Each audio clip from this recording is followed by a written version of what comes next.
When I was a teenager, I lived in a small town 30 miles south of Atlanta. I didn't start driving until I was almost 20 years old, so I hitchhiked frequently as a teen. This was in the early 70s when people still hitchhiked, and drivers were willing to pick people up. For the most part, I never had any trouble with the people who offered me rides. However, this is a story about one creepy ride I did accept. 25 years later, I would discover to my great shock that I may have been much luckier at the time than I had ever imagined. This incident occurred in the summer of 1974, when I was 17 years old. I was standing on the side of the highway with my thumb out, trying to get back home after spending the weekend with my girlfriend in Atlanta. After a while, a spacious white Lincoln town car pulled over. As I walked up to it, I scanned the inside. What I saw was a tidy car. The driver looked to be in his late 30s or mid-40s, dressed in an expensive suit with short black hair and black-rimmed glasses, adoring his equally dark eyes. He appeared to be on the thin side with a gaunt face. I told him where I was heading to and asked if he'd take me there. He waved me into the car. The guy seemed just like an ordinary businessman. However, when I began trying to chat with him, I instantly started getting bad vibes.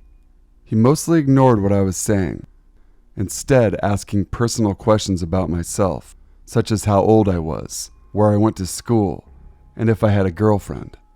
I tried to be vague yet polite with my responses. The town car man kept getting more and more personal, asking whether or not I was sexually active with my girlfriend, and telling me that when he was my age, he went around horny about half of the time, always on the lookout for sexual adventures. I began to get very uneasy, sensing that something wasn't quite right with him. We were now traveling down an old 2-lane highway, through countryside, and there seemed to be hardly any other cars on the road.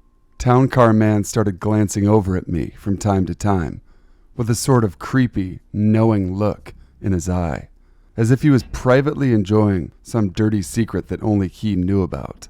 For the first time, I began to realize just how vulnerable I was. He then offered me some liquor. If I wanted some, he could pull over and mix me up a stiff drink. I declined, obviously, lying to him that I didn't drink. But he wouldn't take no for an answer, insisting that I should really just have one drink, because he was such a great drink mixer, and it would only take a minute for him to fix a very special one for me. After I had declined this offer for something like the 4th time, he began telling me that when he was about my age and in the army, he would hitchhike a lot too. Sometimes he'd get picked up by men who wanted to pay to have sex with him. Then he asked if anything like that had ever happened to me. By this time I had quite enough of all of this, so I looked him straight in the eye and said, "No, that has never happened to me, and nobody had better ever offer that to me." The knowing look vanished instantly from his face, and I could tell that he was totally irked by how I had just reacted to his story. He became very quiet. After a few minutes of uneasy silence, he told me that he was turning at the next intersection and that I would need to get out there. At this point, I was actually very relieved.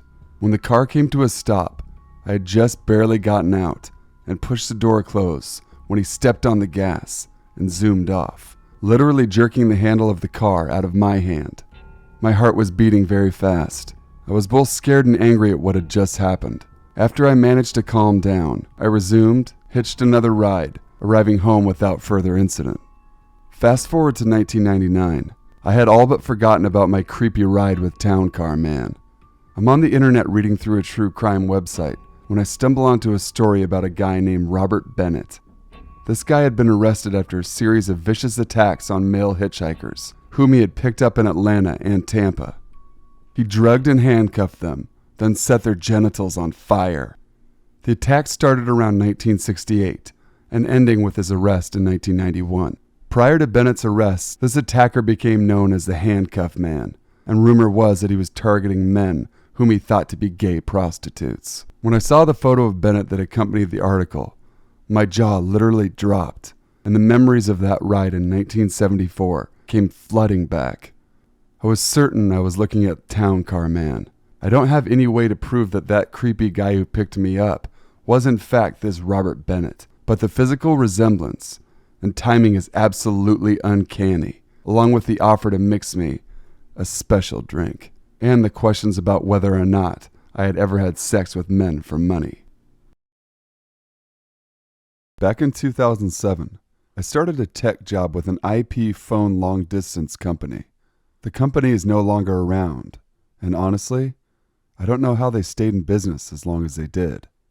It was really a pyramid scam, but thankfully I was on the IT side of things, so I didn't have to sell anything. It was a small typical tech support call center. The customers would call in, or Verizon and Quest would call and say their lines were down. I was the only female on my team, having to prove myself and show that I can do anything my male counterparts could. It didn't take long. The customers respected me for being able to handle things. After making my mark, I decided to take the 10-hour night shifts. I worked Wednesday through Saturday from 1 p.m. to 12 a.m., and I had an hour lunch, and after 6 p.m. I was completely alone in the whole building. The rush to get out of the office by 6 p.m. was insane. I couldn't blame them, but I decided having 3 days off was better than 2. Like I said, I was by myself for most of the night. I would have to keep an eye on emails and make sure I answered calls. It was a very slow shift. I would get a lot of video game, reading, schoolwork done during this time, but sometimes I would just wander the building, walk all around just to get away from my desk for a time. I would have the VoIP phone system connected to my cell phone, so no calls would be missed. This allowed me to go get a soda, go get food, and so on. One time while I was up from my desk, I was going down to the lunchroom to grab a soda. The vending machine was on the basement floor. The basement had a wall of windows and one set of security doors. Same for the main entrance, only there was one camera facing that door. Nothing else really to make you feel very safe. I didn't like going to the basement much because the back building faced an acre of dark woods.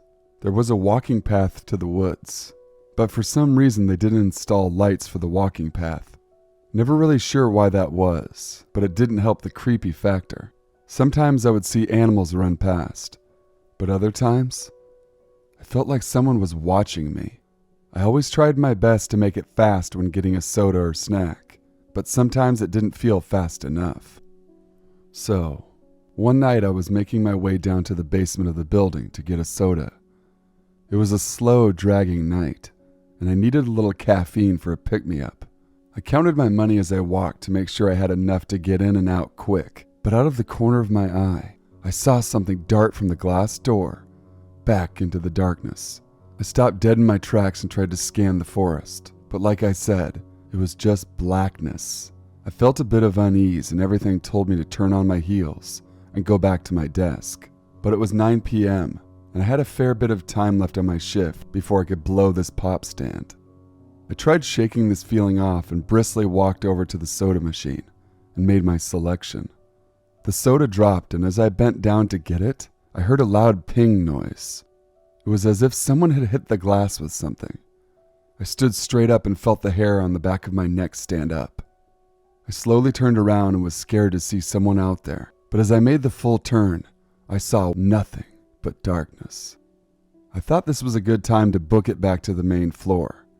I didn't bother with the elevator and went to the stairs and ran up them. My heart was already racing from having to go down there in the first place.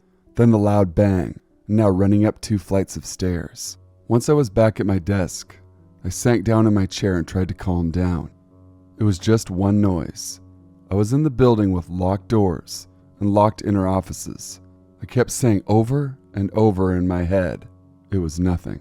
I was relieved by that, but out of nowhere I got the feeling that someone was watching me again. I peeked up over my cubicle wall and looked around my office. Nothing seemed out of place until I turned to face the front of the building. Outside, the first set of doors was a slender, tall, dirty man. He was cupping his hands around his eyes to try and see past the reflection of the lights. I dropped back down in my cubicle before he caught sight of me. He didn't look like anyone I'd ever seen at the office, and it was a little past 9 p.m. There was no good reason why he's checking out my office. As I sat in my chair, I heard the doors shake. I slowly stood up and watched him pull at the handles of the doors They didn't budge, to my relief. But as I watched him, he turned to face me. His face looked bruised or dirty. I couldn't tell which. Once his eyes locked onto mine, he started to bang harder and smack the glass. I was so scared. It was the middle of the night. I was by myself and out in the middle of this office building complex. I grabbed my headset and dialed 911. While getting the operator on the line, the guy was walking back and forth from one side of the glass doors to the next. 911, what's your emergency? The lady's voice was direct. Yes, my name is, and I work at, I need someone to come out. There's a guy trying to break into my office building. While speaking with her, the guy disappeared from view. I tried to look in all directions, but I didn't see him. Out of nowhere, a good-sized rock smashed against the door. I screamed and went under my desk. The operator asked what just happened, and I explained that a rock smashed against a glass door. She asked me if the glass was broken enough to let him in. I didn't want to stand up and look, but she told me to look in order to know where he was. I crawled out from under my desk and just peeked over. Saw a huge crack down the first part of the door. I sank back down and told her to please have the police hurry. She said they were on their way. I've read many of these stories on this subreddit, and people say that the cops couldn't get there fast enough. They aren't kidding. Feels like time is standing still, and you can do nothing. Another smash against the door, but along with that glass breaking sound, sirens could be heard coming towards my building. It was music to my ears. I told the operator that the police had arrived and thanked her for all of her support.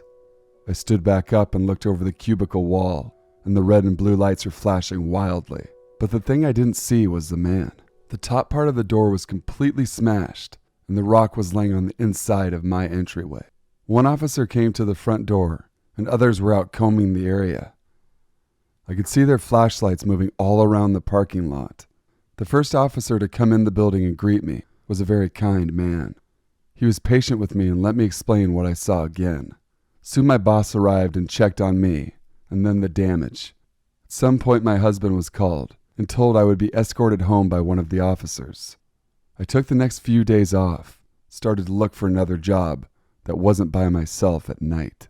When I gave my statement, I explained to the officer that the person could be partnered with an ex-coworker who was fired a few weeks prior for stealing and just not showing up. He knew when people came and went.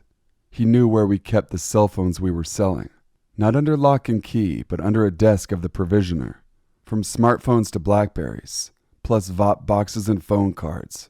I went on to leave this job a month later and started at a credit card machine company. It was an office full of people, still a call center, but I felt safer, especially with the security and cameras all over the building. Like I said before, this company is no longer around. It was bought up by another company, and they basically liquidated all the funds that were worth something. So dirty man who tried to break into my office, let's never meet again.